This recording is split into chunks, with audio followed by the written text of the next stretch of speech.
The business card felt wrong in my hands the moment I pulled it from Karen's jacket pocket. After 22 years as a homicide detective with the city police department, you develop an instinct for when something doesn't belong in the picture.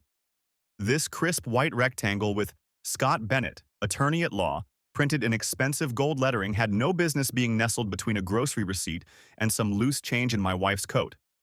I was doing something as mundane as sorting through Karen's clothes for the weekly dry cleaner run when it fell out, fluttering to the hardwood floor of our bedroom like a piece of evidence waiting to be cataloged. The card looked fresh, pristine even, like it had just rolled off some high-end printer's press yesterday morning. But when I flipped it over, examining it with the same methodical attention I'd give to a piece of evidence at a crime scene, I saw a phone number written in blue ink. Different handwriting than Karen's careful script, more masculine, confident strokes that spoke of someone accustomed to signing important documents. "Honey, what's this?" I called out, walking down the hallway toward the kitchen where I could hear Karen making her morning coffee. The familiar sounds of our 13-year marriage playing out in the routine of grinding beans and running water. She glanced over her shoulder from where she stood at the counter, and I caught something in her expression. Just the briefest flicker of what looked like surprise, maybe even fear, before her face smoothed back into that casual indifference she'd been wearing more often lately. "Oh, that—" She turned back to the coffee maker, her voice deliberately casual. "Just some attorney I met at a networking event a few months back. You know how real estate gets. Always need legal connections for clients who run into title issues or contract disputes." "A few months back?" I turned the card over again, running my thumb along the edges the way I'd examine evidence for signs of age or handling. No wear patterns, no softening of the corners, no coffee stains or accumulated pocket lint that you'd expect from something that had been carried around for months. The gold lettering still had that sharp, fresh appearance of recent printing. "This looks pretty fresh for something that's been floating around in your jacket for months, Karen." Karen's laugh came out a little too forced, a little too bright. "Ray, seriously? You're interrogating a business card now? This is exactly what I've been talking about. You treat everything like it's evidence in some crime scene. Can't a simple business card just be a business card?" She had a point, and it wasn't the first time she'd made it. I'd been hearing that complaint more and more frequently over the past year. How I brought my detective mindset home, how I analyzed everything, how I couldn't just accept things at face value the way normal husbands did. But the thing is, my training doesn't just shut off when I walk through our front door at the end of a long day. When something feels wrong, when the evidence doesn't match the story being told, it usually means someone's lying. "Mind if I give this number a call?" I asked, pulling out my cell phone. "Maybe I know this Scott Bennett guy from court appearances. The name sounds familiar." "Go ahead," Karen said, but she turned back to the coffee maker a little too quickly, her shoulders tensing in a way that made my detective instincts start humming. I dialed the handwritten number, listening to the ringtone while watching Karen's reflection in the kitchen window. The mechanical voice that answered was polite but definitive. "We're sorry, but the number you have dialed is no longer in service." "Numbers disconnected," I announced, watching Karen's reaction carefully. She shrugged without turning around, but I could see her shoulders rise and fall in what looked like relief rather than confusion. "He probably changed firms or updated his contact information. Happens all the time in legal circles. Attorneys move around a lot, especially the successful ones." But my detective brain was already cataloging the inconsistencies like pieces of evidence that didn't fit the narrative. Fresh card, disconnected number, Karen's defensive body language, her relief when the number didn't connect. In my line of work, when the physical evidence doesn't match the story you're being told, it means someone's not telling the truth. I pocketed the card and made a mental note to do what I do best: investigate. Because if there's one thing 22 years of solving homicides has taught me, it's that people lie, but evidence doesn't. That afternoon, while Karen was out showing a property to clients, at least that's where she said she was going, I ran Scott Bennett through our department's database system. What I found made my blood run cold and confirmed every instinct that had been nagging at me since I'd found that business card. Scott Bennett, 38 years old, defense attorney with Morrison, Kane and Associates. High-end law firm, the kind of place that charged $500 an hour and specialized in getting wealthy criminals off on technicalities. The kind of lawyer who wore $1,000 suits and drove imported cars, who'd never had dirt under his fingernails or worked a 16-hour shift tracking down a killer through the worst neighborhoods in the city. But here's what really caught my attention and made my detective instincts start screaming. Scott Bennett had been opposing counsel on 3 of my homicide cases in the past 8 months. 3 separate cases where I'd worked my rear end off to put killers behind bars, and Scott had tried his best to get them off. We'd faced each other in court, gone head-to-head during cross-examinations where he'd tried to make me look incompetent or corrupt. He knew exactly who I was, knew I was married, knew everything about my professional life that was a matter of public record. This wasn't some random networking connection at a real estate conference. This was targeted, deliberate, calculated. The kind of systematic approach I'd seen in serial crimes where the perpetrator studied their victims before making contact. I pulled up Scott's professional photograph from the State Bar Association website, studying his face with the same intensity I'd used to memorize a suspect's features. Handsome, in that polished, artificial way that defense attorneys cultivate. Perfect teeth that had probably cost more than my annual salary. Expensive haircut that screamed, "I make more in a month than you make in a year." The kind of sophisticated appearance that could make a real estate agent married to a working-class cop start questioning her life choices. That evening, I watched Karen carefully during dinner, applying the same observational techniques I used when interviewing witnesses or suspects.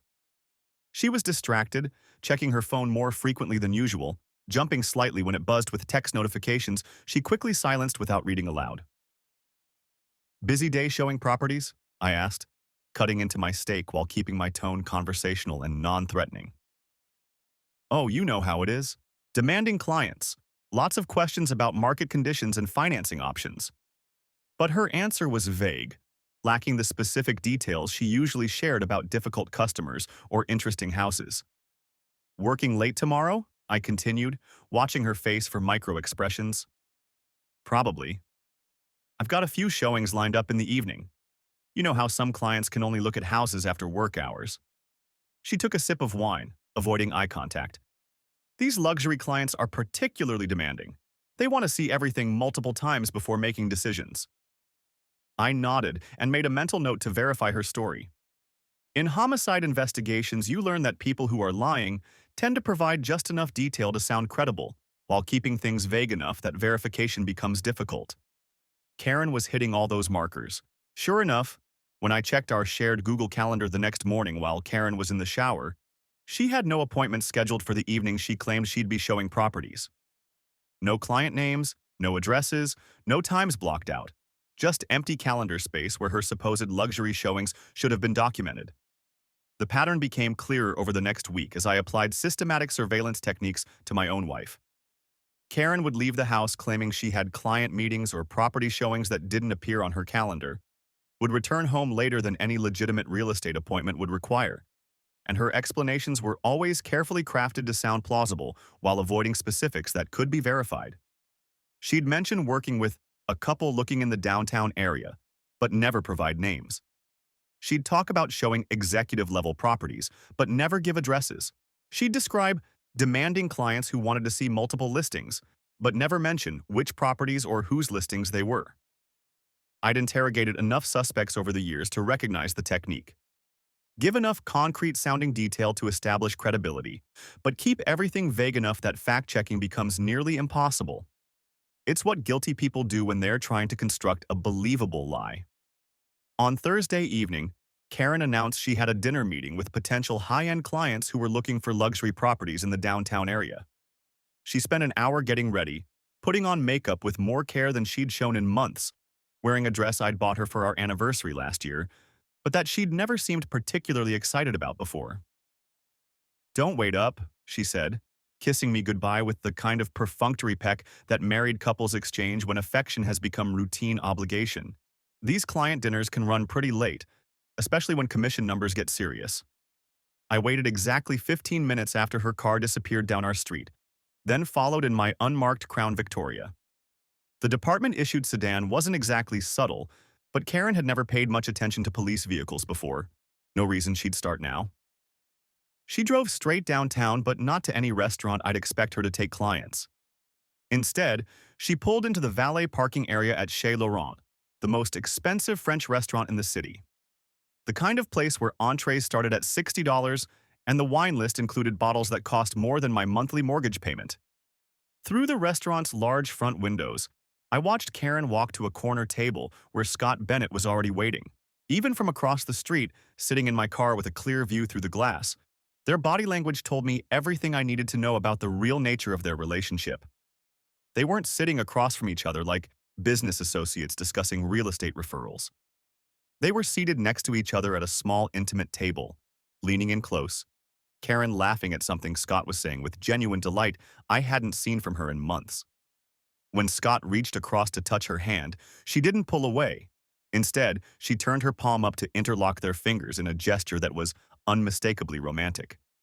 I took photographs using the long-range lens I kept in my surveillance kit, documenting the evidence with the same methodical thoroughness I'd use at a crime scene. Not because I needed proof for myself, the evidence was already overwhelming, but because I knew this situation was going to get complicated. And in complicated situations, documentation can make the difference between success and failure.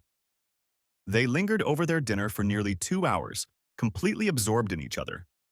Scott was clearly performing, probably regaling her with stories about his courtroom victories, his important clients, his sophisticated lifestyle, painting himself as this cultured, successful alternative to her blue-collar cop husband who brought work stress home every night and made a fraction of Scott's annual income. I watched Scott signal the waiter and pay the check with what looked like a Black American Express card, the kind of financial flexibility that could make a real estate agent married to a civil servant start questioning whether she'd settled for less than she deserved. When they finally left the restaurant, Scott walked Karen to her car in the kind of protective, proprietary way that boyfriends escort their girlfriends. They stood talking by her car for another 10 minutes, and when Scott finally leaned down to kiss her goodbye, it definitely wasn't the kind of professional farewell you'd expect between a lawyer and a real estate agent discussing potential business referrals. I followed Karen's route home, staying far enough back to avoid detection, and managed to get back to our house with enough time to settle into my recliner with a case file, creating the impression I'd been there all evening working on police business. "How'd the client dinner go?" I asked when Karen walked through the door 20 minutes later, her lipstick freshly applied and her hair perfectly arranged despite the supposedly stressful business meeting. "Oh, you know how these things are," she replied, hanging up her coat in the hall closet. "Lots of questions, lots of specific demands. These high-end clients want to know everything about market conditions, financing options, exclusive listings." "What kind of properties are they looking for?" I asked, keeping my voice casually interested. "Something downtown, obviously. Modern architecture, lots of space for entertaining business associates. The usual executive-level requirements." Her answer was smoothly delivered, but completely generic. The kind of vague response someone gives when they're making up details on the spot. "Sounds promising. Big commission potential?" "We'll see." These types like to take their time making decisions, but the clients seem serious about finding the right property. The slip was tiny, just a momentary substitution of Scott's name for clients, but it confirmed everything I already knew. Karen was lying to my face with the same casual confidence I'd observed in hardened criminals who thought they were smarter than the evidence against them. The next morning, I made a decision that would either save my marriage or destroy it completely. I called Scott Bennett's law office directly, identifying myself as Detective Ray Harper with the City Police Department. "Morrison, Kane, and Associates. How may I direct your call?" The receptionist's voice was professionally pleasant. "Scott Bennett, please. This is Detective Harper with the Homicide Division." There was a slight pause, the kind of hesitation that suggested my name meant something to whoever was answering the phone. "One moment, Detective. I'll see if Mr. Bennett is available." Scott's voice came on the line a few seconds later, smooth and professionally modulated, with just a hint of wariness. "Detective Harper, this is unexpected. What can I do for you?" "I think you know exactly why I'm calling. Counselor?" I kept my tone neutral, professional, the same way I'd approach any suspect I was trying to feel out. There was a longer pause this time, and I could practically hear Scott's legal mind working through the implications of my call. "I'm not sure I follow, Detective. Is this regarding one of my current cases?" "My wife, Karen. Real estate agent, blonde hair, drives a silver Honda Accord. Ring any bells?" "Ah, The single word carried a world of meaning. Acknowledgement, calculation, perhaps even amusement. I see. I'd like to meet with you, Scott. Discuss some mutual concerns we might have.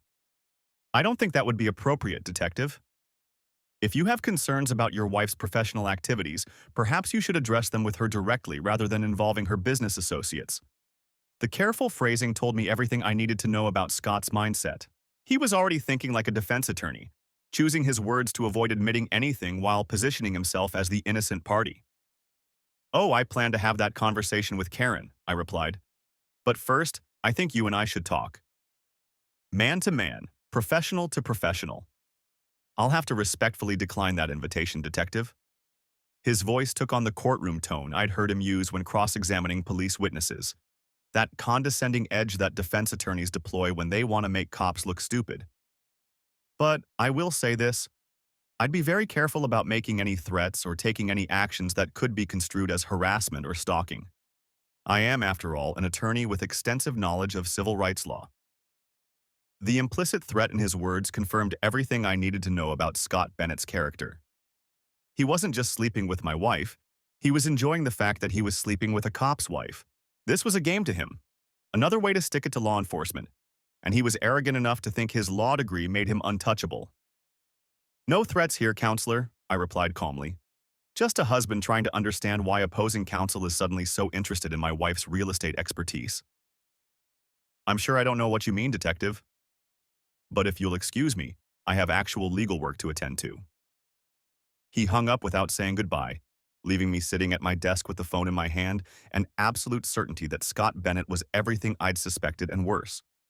Not only was he systematically targeting my wife, he was treating it like some kind of legal victory, a way to score points against the detective who'd helped put his clients in prison. But Scott had made one critical mistake in that conversation. He'd underestimated what a homicide detective with 22 years of experience could accomplish when he stopped playing defense and started playing offense. That afternoon, I did what any good detective does when building a case against a dangerous suspect. I started gathering comprehensive intelligence on my target. Scott Bennett's life was surprisingly easy to research once you knew where to look and had access to the right databases. His law firm's website contained his complete professional biography, including his education at Harvard Law School, his specialization in high-stakes criminal defense, and his track record of getting wealthy clients acquitted on serious charges. His social media profiles were set to public, displaying photographs of him at expensive restaurants, charity galas, and professional conferences where he networked with other successful attorneys and potential clients. Property records showed he lived in a downtown condominium worth $300,000 more than the house Karen and I had been paying off for the past 8 years. His car registration listed a BMW sedan that probably cost more than my annual detective's salary. But the real treasure trove of information came from the State Bar Association's disciplinary records and my informal network of contacts throughout the criminal justice system.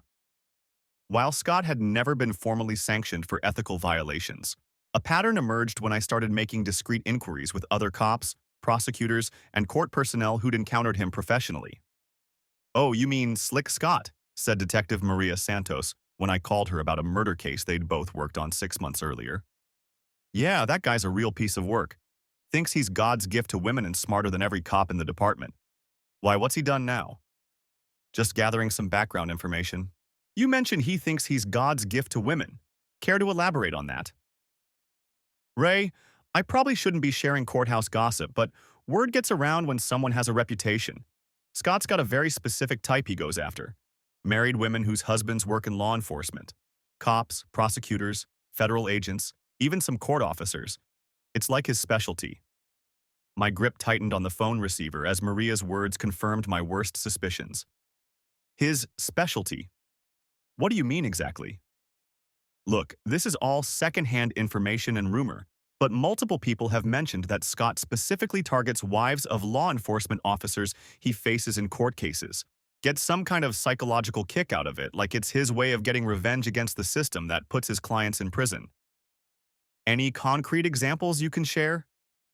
Well, Detective Jim Morrison over in narcotics, his wife Linda, left him about 14 months ago after having what she claimed was an emotional affair. Guess who the other man turned out to be? I wrote down Jim Morrison's name and badge number. Anyone else? Assistant District Attorney Frank Kane. His marriage fell apart completely last year, and I heard through the legal grapevine that his ex-wife Jennifer had been involved with some defense attorney. Never got confirmation, but the timing matches up with when Frank was prosecuting several major cases where Scott was representing defendants. Any other examples? There might be more, but those are the only two I know about personally. The thing is, Ray, if this is really a pattern, Scott's smart about it. He doesn't leave obvious evidence, doesn't brag about his conquests, keeps everything discreet enough that it looks like coincidence rather than systematic targeting. After I hung up with Maria, I sat at my desk staring at the notes I'd taken, seeing a pattern that was far more disturbing than simple adultery. Scott Bennett wasn't just a successful attorney who happened to be attracted to married women. He was systematically targeting the wives of law enforcement officers he faced professionally, using his legal expertise and financial resources to destroy police marriages as a form of psychological warfare. I called Jim Morrison's direct line in narcotics. Morrison speaking. Jim, this is Ray Harper from Homicide. I need to ask you something personal, and I apologize in advance for bringing up painful subjects. Ray Harper, I remember you from the Henderson case a couple years back. What's on your mind? Your divorce last year. Was Scott Bennett involved with your ex-wife? There was a long silence on the other end of the line. When Jim finally spoke, his voice was bitter with barely controlled anger. Son of a female dog. He got to your wife too, didn't he? Looks that way. Jim, I'm sorry to drag you back into this, but I need to understand his methods. His methods? Jim's laugh was harsh and humorless. Ray, Scott Bennett is like a cancer that spreads through law enforcement families. He studies us, learns our weaknesses, then exploits them through the people we love most. Tell me exactly what happened with Linda. Same playbook he's probably using on Karen. Linda met him at some legal networking event, or at least that's what she told me later. He presented himself as this sophisticated professional, made her feel like she was wasting her potential being married to a street cop who'd never amount to more than middle management. How long did it go on?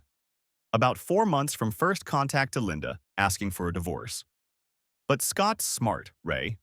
He doesn't just seduce wives. He systematically undermines their respect for their husbands. Linda started questioning every aspect of our life together. Why was I satisfied with a detective's salary when I could have gone to law school? Why did I choose a dangerous job that stressed her out instead of something safe and lucrative? Why was I content with our middle-class lifestyle when she deserved luxury? All ideas that came from Scott? Had to be. Linda had never expressed any of those concerns in 15 years of marriage. But suddenly, after meeting this successful attorney, she became convinced that I was holding her back from the life she deserved. How did you find out about the affair? Caught them together at his condo. But by that point, Linda was completely under his influence. She actually tried to convince me that their relationship was my fault, that Scott had shown her what real success looked like, and she couldn't go back to settling for less. What did you do? What could I do? Filed for divorce, split our assets 50-50, and watched Linda move in with her sophisticated new boyfriend. Except 6 months later, Scott dumped her for someone else, and Linda found herself starting over at 35 with no husband, no financial security, and a bunch of expensive tastes she couldn't afford on a secretary's salary. She tried to come back? Oh yeah, called me crying, saying she'd made a terrible mistake, begging for another chance. But Ray, the trust was gone. She'd chosen a stranger over her own husband, chosen his word over mine at every critical moment. How do you come back from that? I don't know, I admitted, thinking about Karen and wondering if we were already past the point of no return. Ray, be careful with this guy. He's not just some opportunistic attorney having affairs. This is psychological warfare disguised as romance. Scott studies his targets, learns their vulnerabilities, then exploits them in the most devastating way possible. After I hung up with Jim Morrison, I called Frank Kane at the district attorney's office. Frank, this is Detective Harper. I need to ask you about Scott Bennett and what happened to your marriage. There was immediate recognition in Frank's voice, along with weary resignation. Let me guess, he's targeting your wife now? Afraid so. I'm sorry, Ray. I really am. Jennifer and I had been married for 12 years when Scott destroyed everything. Can you walk me through what happened? Same pattern Jim Morrison probably described. Jennifer met Scott at some legal function where she was accompanying me. Within weeks, she was questioning every choice we'd made together. Why had I settled for being a prosecutor when I could have made real money in private practice? Why were we living in a modest suburban house when successful attorneys lived in downtown penthouses? Why was I satisfied with putting criminals in jail instead of building wealth and status? All suggestions that came from Scott? Had to be. Jennifer had always been proud of my work as a prosecutor. She understood that we were making a difference, protecting the community, seeking justice for victims. But after meeting Scott, she became convinced that I was wasting my potential and limiting her opportunities. How long before she asked for a divorce? 5 months. But the worst part wasn't losing Jennifer. It was watching Scott use our relationship problems to undermine my effectiveness as a prosecutor. He'd file motions claiming I had personal animosity toward him that affected my professional judgment. He'd suggest to judges that I was emotionally compromised and making prosecutorial decisions based on personal grievances rather than legal merit. Did it work? Unfortunately, yes. I lost 2 major cases because judges bought into Scott's argument that I was letting personal issues cloud my professional judgment. 2 dangerous criminals walked free because my wife's affair became a legal strategy. That's unconscionable. That's Scott Bennett. He doesn't just destroy marriages. He uses those destroyed marriages to undermine the criminal justice system. Every law enforcement officer whose life he ruins becomes less effective at protecting the public. I spent the rest of that week calling other prosecutors and detectives, building a comprehensive picture of Scott Bennett's systematic assault on law enforcement families.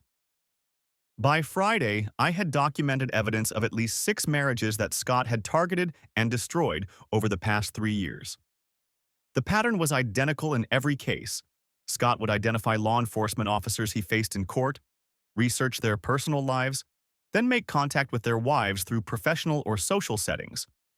He'd present himself as a sophisticated alternative to their blue-collar husbands, systematically undermining the women's respect for their spouses while positioning himself as their ticket to a better life. But most disturbing of all, Scott was using these broken marriages as legal weapons, claiming that the affected law enforcement officers were emotionally compromised and professionally unreliable. His destruction of police marriages was directly contributing to criminals escaping justice.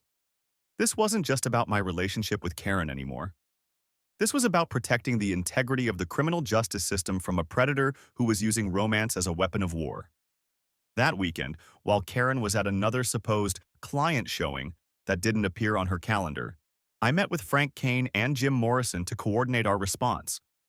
We gathered at Frank's apartment, 3 law enforcement officers whose marriages had been targeted by the same psychological predator. The key to stopping Scott, Frank said, spreading documents across his kitchen table, is proving that he's not just having affairs. He's systematically targeting law enforcement families as a form of professional sabotage. Jim nodded grimly, reviewing phone records and credit card statements he'd kept from his divorce proceedings. Linda told me near the end that Scott had convinced her I'd never amount to anything more than a glorified security guard. Said she deserved better than someone who'd peaked in middle management. Same story Jennifer heard, Frank added bitterly. Scott painted himself as this sophisticated professional while describing prosecutors as glorified civil servants who lacked the intelligence and ambition to succeed in private practice. I studied the timeline we'd created, showing Scott's systematic approach to destroying law enforcement marriages. He's methodical about it. Initial contact always happens during a professional interaction. Bar association events, legal conferences, courthouse social functions. Then he gradually shifts conversations toward the woman's personal dissatisfaction with her husband's career limitations. And he's smart about evidence, Jim pointed out. Never puts anything compromising in writing until the relationship is well established. Never leaves obvious proof that he targeted these women specifically because of their husbands' law enforcement careers. But we have phone records showing a clear pattern, Frank said, pointing to documentation we'd compiled. Multiple married women, all married to law enforcement officers, all contacted by Scott within days of their husbands facing him in court proceedings. I gathered the documents we'd assembled, phone records, witness statements, timeline analyses, financial records showing Scott's expenditures on the women he'd targeted. This should be enough evidence to present to the State Bar Association's Ethics Committee. But as I drove home that evening, I realized that professional sanctions wouldn't be sufficient justice for what Scott had done.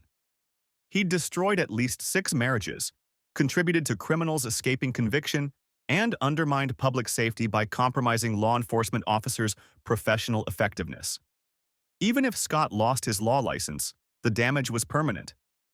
Frank Kane's children barely spoke to their father, convinced by their mother that he was a controlling workaholic who'd held the family back. Jim Morrison's daughter lived across the country now, seeing her father twice a year if he was lucky. And Karen? I was losing Karen more every day. She'd stopped asking about my work, stopped sharing details about her supposed real estate activities, stopped touching me in the casual, unconscious ways that married couples do. She was pulling away emotionally and physically, probably building up courage to ask for a separation. That night, I found Karen in our master bathroom, applying some expensive-looking night cream I'd never seen before. The jar had a French name and looked like it cost more than she typically spent on skincare in 6 months. "New moisturizer?" I asked, trying to keep my tone casual and non-accusatory. "Oh, this? Just something I picked up at the department store." But she couldn't meet my eyes in the bathroom mirror, and her voice had that carefully neutral quality people use when they're lying about something they know is wrong. "Looks pretty expensive." "I work hard, Ray. I deserve to treat myself occasionally." The defensiveness in her tone told me everything I needed to know.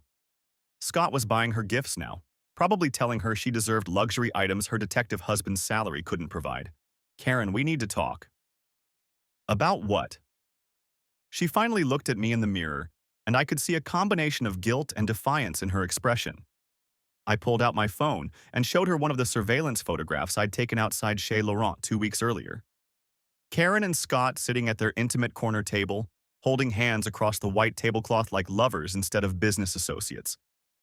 The color drained from Karen's face as she stared at the image. For a moment, she looked like a suspect who'd just been confronted with irrefutable evidence of their guilt. "Ray, I can explain." "Can you?" "Because I'd really love to hear the explanation for this photograph." She set down the expensive cream and turned to face me directly, her composure beginning to crack under the weight of being caught in an obvious lie. "It's not what you think it is." "It's exactly what I think it is, Karen. You're having an affair with Scott Bennett." "It's not an affair," she said, but her voice lacked conviction. We're friends. Close friends who understand each other. Friends who hold hands at romantic dinners in $100 a plate restaurants. You wouldn't understand the kind of connections Scott and I have. Try me. Help me understand why my wife is holding hands with opposing counsel at the most expensive restaurant in the city." Karen's carefully maintained facade finally crumbled, and suddenly, all the resentment and frustration she'd been building up came pouring out in an emotional flood. "You want to know why, Ray?" "Because I'm tired of being treated like a suspect in my own marriage. I'm exhausted from having every conversation analyzed like you're looking for inconsistencies in my testimony. I'm sick of being married to someone who can't turn off being a detective long enough to be a husband." "So you turn to opposing counsel? A man whose job is defending the criminals I spend my life trying to put away?" "Scott doesn't treat me like I'm lying every time I speak. He sees me as an intelligent, capable woman who's worth listening to, not some potential criminal who needs to be interrogated every time I come home 5 minutes late from work." "Karen, Scott Bennett is not some innocent attorney who happened to be attracted to you. He has a pattern." "Here we go again," Karen interrupted, her voice rising with anger. "More detective theories, more suspicious connections you've discovered. This is exactly what Scott warned me would happen." "Scott warned you? About what?" "About how cops can't handle their wives having independent relationships with successful men. About how you'd probably try to sabotage any friendship I developed outside your little law enforcement bubble." The words hit me like a physical blow. Scott hadn't just seduced my wife. He'd systematically programmed her to dismiss any evidence of his manipulation as proof of my controlling, paranoid nature. "Karen, I'm not trying to control you. I'm trying to protect you from someone who's using you." Protect me? Her voice was thick with sarcasm. Ray, you followed me to a restaurant. You took photographs of me having dinner without my knowledge or consent. You investigated Scott like he's some kind of dangerous criminal. This is exactly what I'm talking about. You can't separate being a detective from being a husband. She pushed past me toward our bedroom, her anger radiating like heat from a furnace. I need time to think about whether this marriage is worth saving. Time to think about what, exactly? About whether I want to spend the rest of my life being treated like a criminal suspect by my own husband. That night, I lay awake staring at the ceiling while Karen slept as far from me as our king-size bed would allow. Everything Scott had told her was designed to make her distrust me, to interpret my legitimate concerns as evidence of professional paranoia and personal control issues. But I'd made a critical tactical error by confronting Karen before building a complete case against Scott. Now she was going to warn him about my investigation, giving him time to cover his tracks and prepare his defense. Sure enough, the next morning Karen left for work early without saying goodbye, practically running out of the house to avoid any further conversation about Scott Bennett. I knew she was going straight to him, probably meeting for coffee to discuss her paranoid husband's wild accusations and invasive surveillance. Within an hour of Karen's departure, my phone rang. Scott Bennett's name appeared on the caller ID. Detective Harper, I think we need to discuss the harassment campaign you're conducting against me and your wife. Is that what we're calling it now? Harassment. Taking unauthorized photographs of private citizens, conducting surveillance on personal activities, using police resources to investigate someone who's committed no crime. Yes, detective.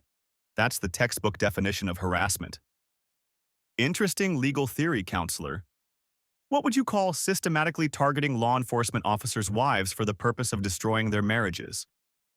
I'd call that a paranoid fantasy constructed by a husband who can't accept that his wife might be attracted to someone more successful and sophisticated than a working-class detective. The arrogance in his voice was breathtaking, but also tactically useful. Scott was so confident in his manipulation of Karen that he felt safe insulting me directly. More successful? Is that how you measure yourself, Scott? By how much money you make defending criminals? I measure myself by results, detective, and the results speak for themselves. Your wife prefers spending time with me rather than going home to be interrogated by her suspicious husband. Enjoy it while it lasts. Oh, I intend to. But Detective Harper, let me give you some free legal advice. Any further surveillance, investigation, or contact with me will result in a formal harassment complaint and possibly a restraining order. I trust you understand the implications for your career if you're found to be stalking a respected attorney. He hung up before I could respond, leaving me with the clear understanding that Scott was escalating this conflict. He wasn't content to simply steal my wife. He wanted to destroy my reputation and career in the process. But Scott had underestimated what 22 years of homicide investigation had taught me about dealing with dangerous predators who thought they were smarter than the system. Over the next 2 weeks, Karen became increasingly open about her relationship with Scott, abandoning any pretense of concealment. She stopped making up stories about client meetings and started simply announcing she was going out, without providing explanations or expected return times. She'd come home later and later, sometimes not until after midnight, wearing new clothes that were clearly expensive and definitely not purchased with money from her real estate commissions. When I'd ask about her evening, she'd provide dismissive non-answers that made it clear she no longer felt obligated to account for her time or activities. The worst part was that she seemed genuinely happier. More energetic, more confident, like her relationship with Scott was providing something our marriage had been unable to give her. She'd hum while getting ready for her dates with him, smile at text messages that made her phone buzz throughout dinner, generally act like a woman who was falling in love. One evening in late October, she came home wearing a new dress that probably cost more than my monthly car payment. Black, elegant, the kind of sophisticated outfit that screamed expensive designer rather than department store sale rack. "That's a beautiful dress," I said, trying to keep accusation out of my voice. "Scott bought it for me. He said I deserved something that matched my natural elegance." She said it like a direct challenge, daring me to object to her boyfriend's gifts. "Karen, this has to stop." "No, Ray. What has to stop is you trying to control every aspect of my life." Scott's absolutely right. I've been living like a prisoner in this marriage, constantly monitored and questioned like I'm some kind of criminal suspect. Scott's right about what else? About how you've never truly supported my career or respected my intelligence. About how you use your detective training to intimidate anyone who might threaten your dominance in this relationship. About how I deserve better than spending my life married to someone who sees conspiracy and deception everywhere. Every word cut like a blade, not just because of the accusations themselves, but because I could hear Scott's voice behind each carefully crafted insult. He'd studied my weaknesses, identified my vulnerabilities, then weaponized my own wife against me. I've always supported your career. Really, Ray? When was the last time you attended one of my open houses? When was the last time you celebrated one of my major sales? When was the last time you asked about my professional goals or offered to help me expand my client base? She had a point, and it stung because it was largely accurate. I'd been so consumed with solving murders, so focused on putting killers behind bars, that I'd stopped paying attention to the positive aspects of our life together. But that didn't justify her affair, and it definitely didn't excuse Scott's systematic manipulation of our marriage. You're right, I admitted. I haven't been the husband you deserved. I got too focused on work, stopped making you and our relationship a priority. But Karen, Scott Bennett isn't the solution to our marriage problems. He's using you to get revenge against me. Not everything is about you, Ray. Maybe Scott is with me because he finds me attractive and intelligent and worth spending time with. Maybe not every successful man who shows interest in me has some ulterior motive related to your police work. But even as she said it, I could see doubt flickering in her eyes. Some part of her rational mind was beginning to question whether Scott's attention was really about her personal qualities or something else entirely.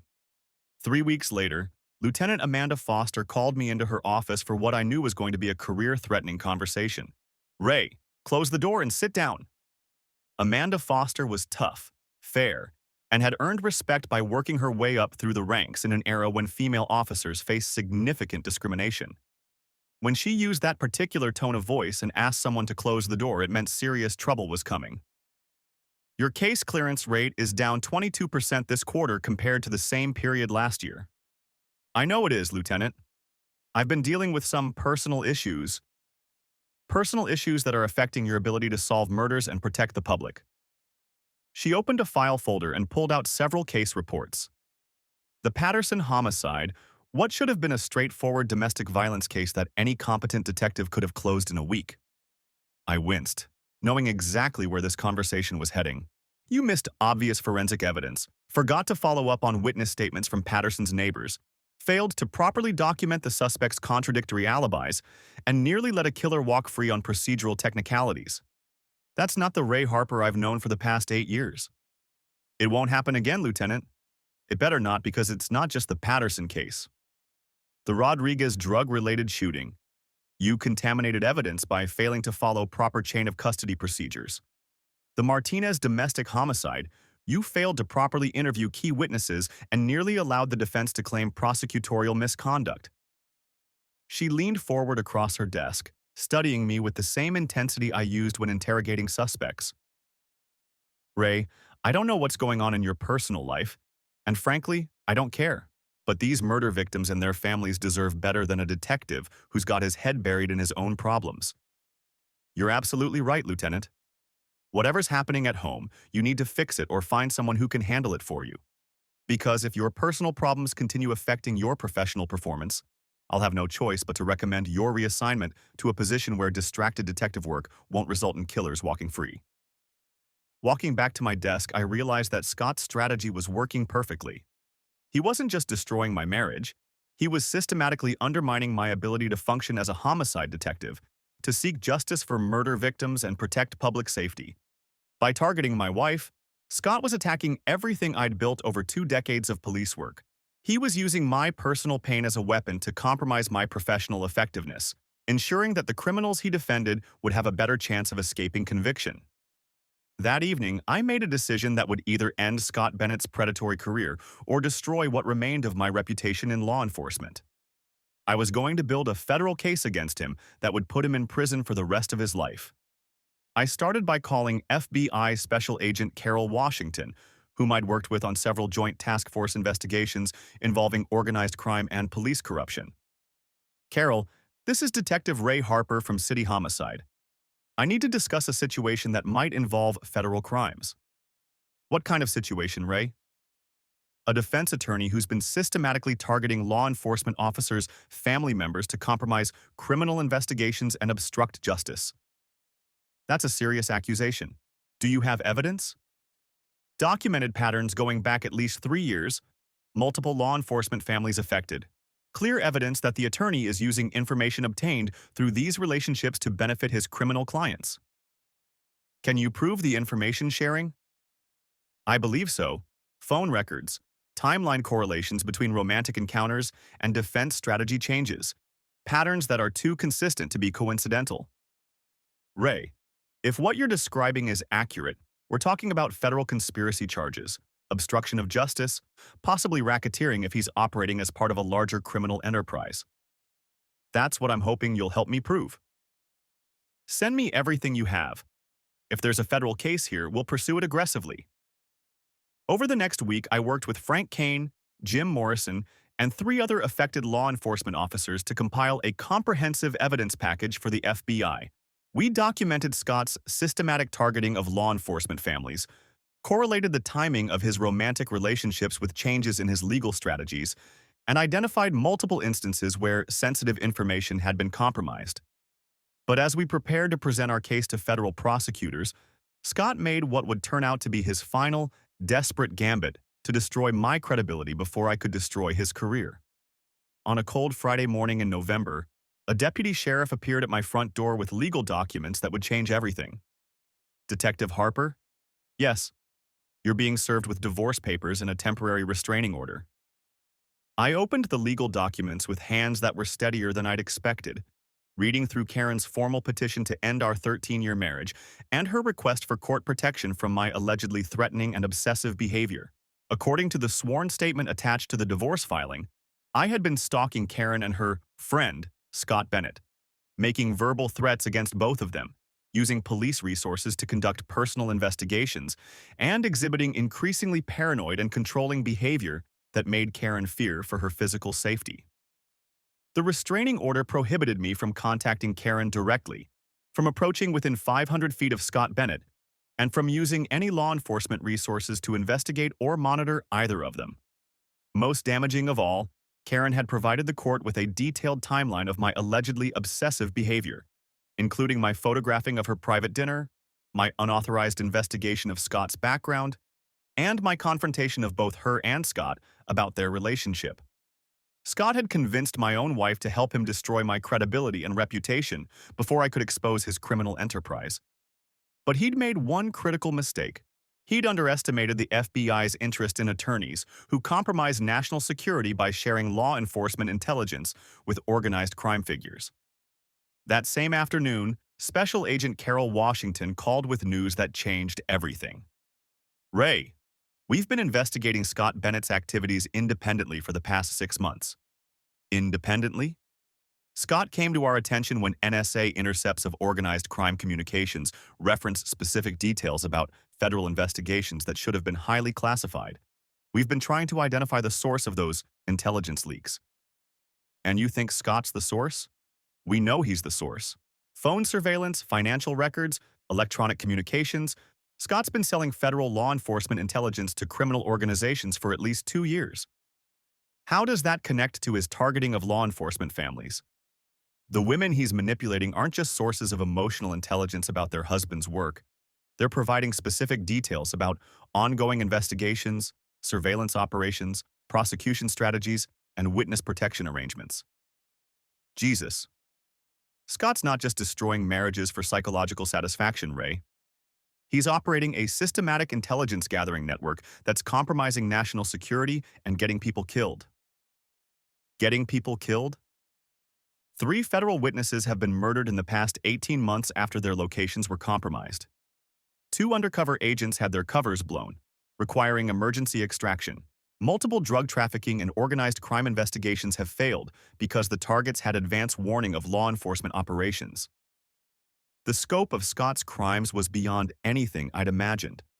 This wasn't just about adultery or even obstruction of justice. This was treason, espionage, systematic betrayal of everything law enforcement represented. Agent Washington, what do you need from me? Complete cooperation. Your wife has been providing Scott with detailed information about your homicide investigations, including witness statements, forensic evidence, and prosecution strategies. We need to know everything she might have shared. The betrayal was total and devastating. Karen hadn't just been unfaithful. She'd been sharing confidential police information that had helped criminals escape justice and possibly resulted in innocent people being murdered. She didn't know, I said, though even as I spoke the words, I wasn't sure I believed them. Karen wouldn't knowingly help criminals. Maybe not knowingly, but the result is the same. Scott's been using pillow talk from law enforcement wives to compile intelligence reports that he sells to the highest bidder. 2 weeks later, at 6 a.m. on a Tuesday morning, FBI agents arrested Scott Bennett at his downtown condominium on federal charges of espionage, racketeering, obstruction of justice, and conspiracy to commit murder. The evidence was overwhelming and irrefutable. Recorded phone conversations where Scott shared classified information with known criminals. Financial records showing payments from organized crime figures routed through offshore accounts. Electronic communications detailing his systematic approach to targeting and manipulating law enforcement families. Karen called me that evening, her voice shaking with shock and disbelief. "Ray, I need to see you, please." "The restraining order? I'm dropping it. I need to talk to you about Scott, about what the FBI told me." We met at the same coffee shop where we'd had our first date 15 years earlier, back when we were young and naive and thought love could conquer any obstacle. Karen looked terrible, pale, exhausted, like she hadn't slept since Scott's arrest made the evening news. "They told me what he was really doing," she said without preamble. I waited for her to continue. "The FBI agents explained that Scott wasn't interested in me romantically. He was using me to get information about your cases, about police procedures, about anything that might help his criminal clients." Karen, "No, let me finish. They showed me recordings, Ray. Recordings of Scott talking to criminals, sharing things I had told him about your work, details about murder investigations, witness statements, evidence that hadn't been made public." Her voice broke as the full scope of Scott's manipulation became clear to her. How many people died because of information I gave him? I could have lied, could have minimized her role to make her feel better. But Karen deserved the truth, no matter how painful. The FBI says at least 3 federal witnesses were killed after their locations were compromised. Possibly more victims in cases that are still classified. Karen put her head in her hands and began crying. Not the elegant tears of a woman seeking sympathy, but the ugly, wrenching sobs of someone confronting the magnitude of their mistakes. "I helped murderers escape justice. I got innocent people killed because I was flattered by attention from a successful attorney." Scott manipulated you, Karen. He's a professional predator who studied psychological manipulation. That doesn't excuse what I did. She looked up at me with red, swollen eyes. "I chose to believe him over you. I chose to share confidential information about your work because it made me feel important and sophisticated. I chose to betray my own husband to help a man who was using me to help criminals." We sat in silence for several minutes, the weight of Scott's crimes and Karen's betrayal settling between us like a physical presence. "Can you ever forgive me, Ray?" The question I'd been dreading, the moment of choice that would determine the rest of both our lives. "I don't know," I said honestly. "The affair. I might have been able to work through that eventually. People make mistakes. Marriages can survive infidelity if both partners are committed to rebuilding trust. But you didn't just cheat on me, Karen. You helped Scott undermine criminal investigations.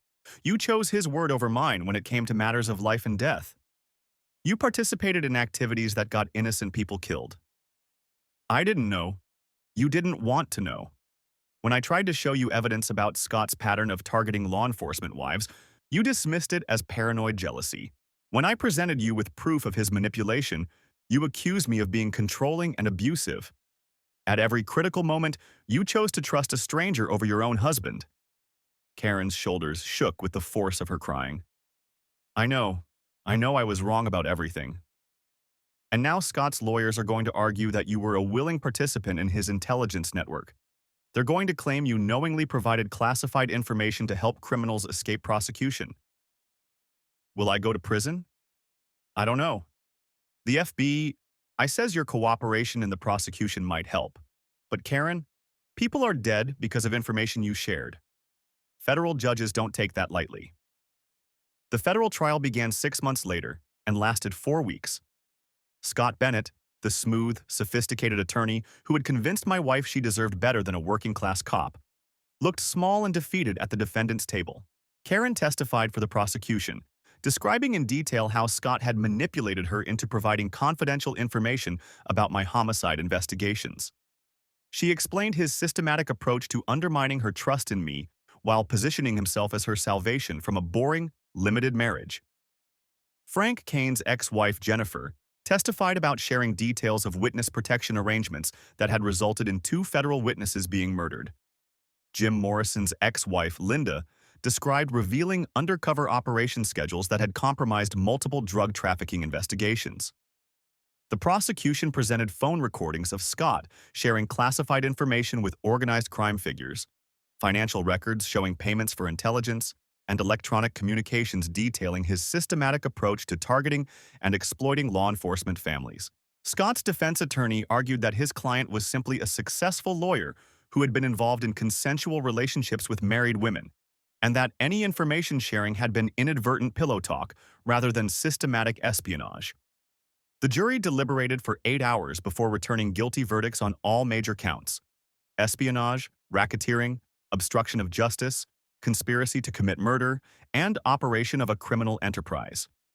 Scott Bennett was sentenced to 25 years in federal prison without possibility of parole.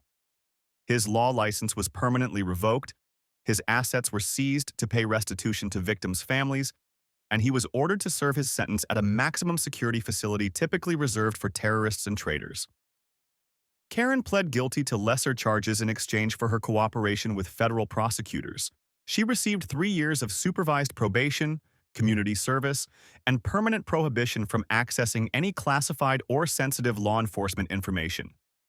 Her real estate license was suspended for 2 years, and her involvement in the federal case made her unemployable in any profession requiring security clearance or public trust.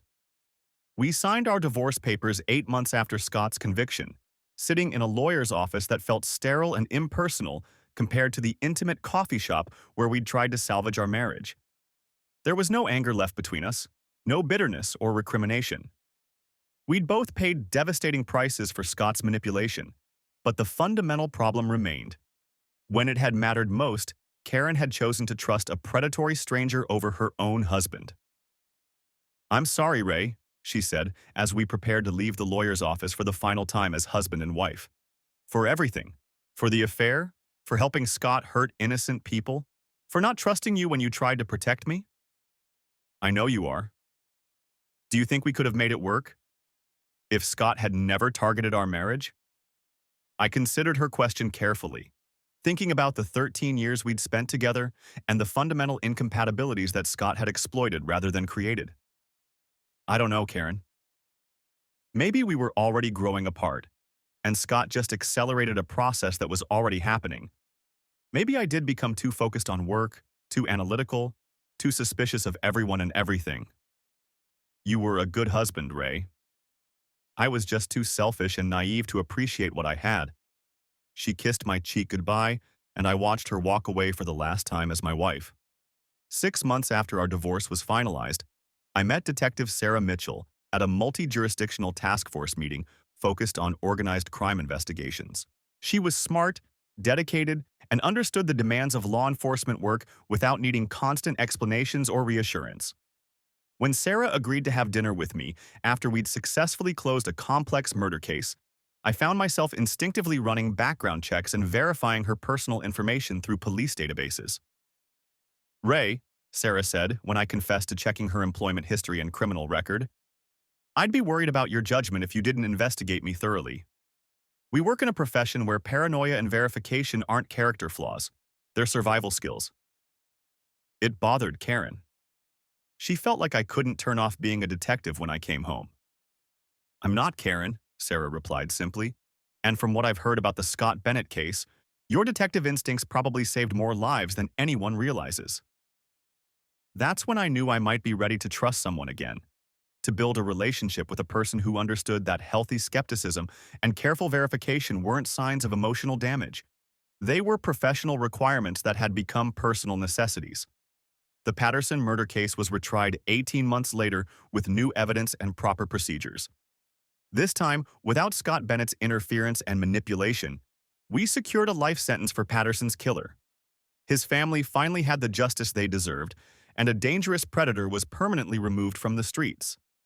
The Martinelli money laundering operation was completely dismantled by federal authorities using intelligence gathered during Scott's prosecution. 17 arrests, $50 million in seized assets, and the destruction of a criminal network that had been operating for over a decade. The Rodriguez drug trafficking organization was eliminated in a coordinated law enforcement operation across 4 states. Without Scott's advance warnings and strategic intelligence, the criminals were unable to anticipate or evade justice. Multiple cold cases were reopened and solved using information obtained from Scott's criminal network during his federal prosecution. Families who had waited years for answers finally learned the truth about their loved ones' deaths. Justice delayed in some cases, but ultimately delivered.